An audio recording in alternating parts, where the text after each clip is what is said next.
Hello everyone and welcome to this tutorial where I'm going to show you how to make really awesome dynamic resource pack items in 121.5 with no mods, no Optifine. Let me show you what I'm talking about. So we have a bunch of swords here and they've got different overlaid textures depending on their enchantment, which is really awesome. And they even stack up. So you can do this for any tool. And what's really cool is that the texture is shared across these. So you only have to make the overlay texture once and then you can apply it across the board to all the different tool sets. Or if you want, you can do specific things.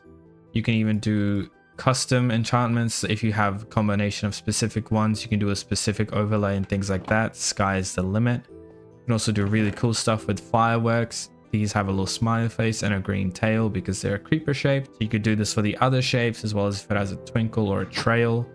And then Enchanted Books. So these textures are from the mod Nico's Enchanted Books, so not by me, which is probably why they look really good. But it is very cool that you can differentiate the Enchanted Books in your inventory without having to hover over them. So yeah, this is really cool, and this is all possible due to some new stuff that Mojang has added in 121.5, which is currently in pre-release. I thought I'd show you guys how to do this before the update is out. Anyways, if you are an artist and you would like to help me with said textures, maybe we can make a cool texture pack and release it to everyone. I don't know if you guys are interested in that. But yeah, you'll be able to make your own from this. It's honestly really simple. So let's get right into it. All right, so our first step is going to be just going to options, resource packs, and then we're going to open pack folder. And then once that's open, you're going to make a new folder and you can call this whatever you want, custom enchants. And then you want to open up your folder in an IDE or something like VS Code. Cool, we'll close that. And then what we're going to do is make a new file right at the root, and we're going to call it pack.mc meta. And then here what you're going to want to put is an object that looks like this. So it's just the pack format. So this is like a version number and then a description like that. You can see that it started showing up in Minecraft. So we're just going to put that there. We're going to get rid of that one I've already done.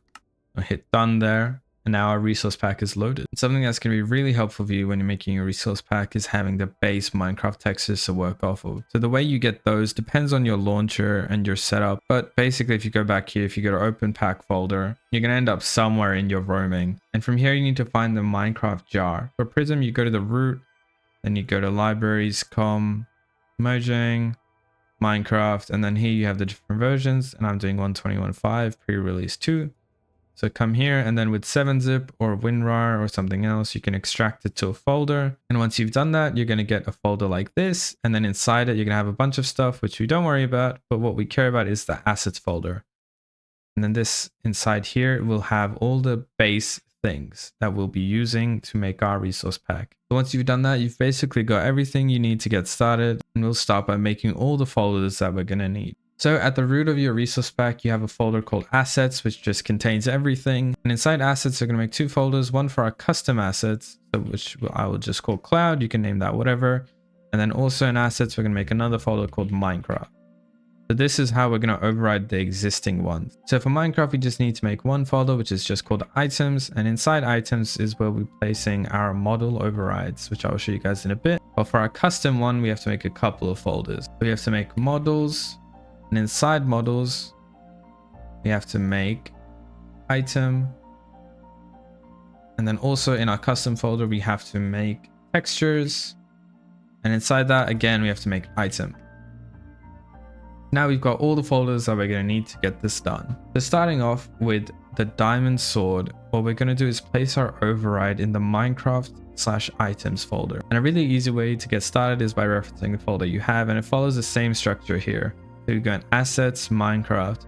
Now we're going to look in items. The items, and then these are the things we need. So we're going to search up diamond, got diamond sword. We're just going to paste that here.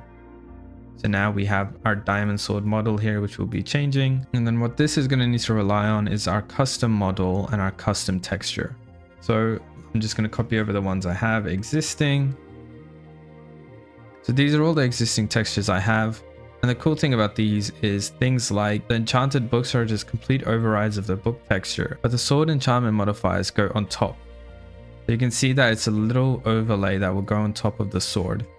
So that way we can use it for every different variance of sword without having to redo the texture over and over again. So once you've got your textures done, all you need to do is in the models, you need to make a file just like this model file we have here for every one of these here. So I'll just copy over my existing ones. You can see it's super simple. It's literally just parent. So for books, the parent is item generated, and then the texture, which is the name of your custom folder that you made, and then item, and then whatever you called the PNG file. Again, you can just reference this from the Minecraft resources file you got, and then just change this here. So once we have all our models and all our textures done, we can get to the good stuff. So the way the magic works is by telling Minecraft to display different textures depending on different item attributes. And the easiest way to get started is by using this utility called item generator, which is available on GitHub, link in the description. And this generates the code that you need depending on the things that you select. Make sure you've got 121.5 selected here. So what we're going to be doing is called composite. And what this does is it lets you layer different textures on top of each other. So for the first model, what we're going to do is we're going to select type again. And again, type is just another one of the things you selected up here. So you could layer these a lot if you really wanted to. But for our first type, what we're going to do is condition. And then this property here is the new thing that we're going to set to component. And then the predicate is the thing that we'll be checking. So we'll set this to enchantments. And then the value here is the enchantment that we're going to check. And you can also check levels and things like that. And for the enchantments, you can also make a multiple enchantments or just a single one. So for this one, we'll do fire aspects. So you can type it and you can see it autofills, which is super handy. So when fire aspect is true, we're going to want to show a model. And here we'll just type nothing for now. We'll just put an S.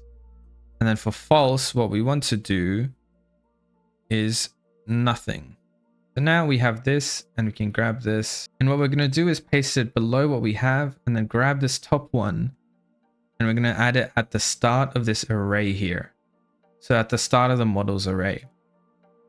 So what this means is that the diamond sword will be the lowest one, the base layer. And then anything after it will go on top of it. And here in onTrue, what we're going to do is change the model. And we're going to make it the name of our custom thing. So we go cloud. Item, fire aspect, effect. So this will be the name of whatever you called it here in models. You can see we've got fire aspect effect.json, so that's why we've named it here. And you just save that. And when you're in Minecraft, make sure to press F3 plus T to reload your textures.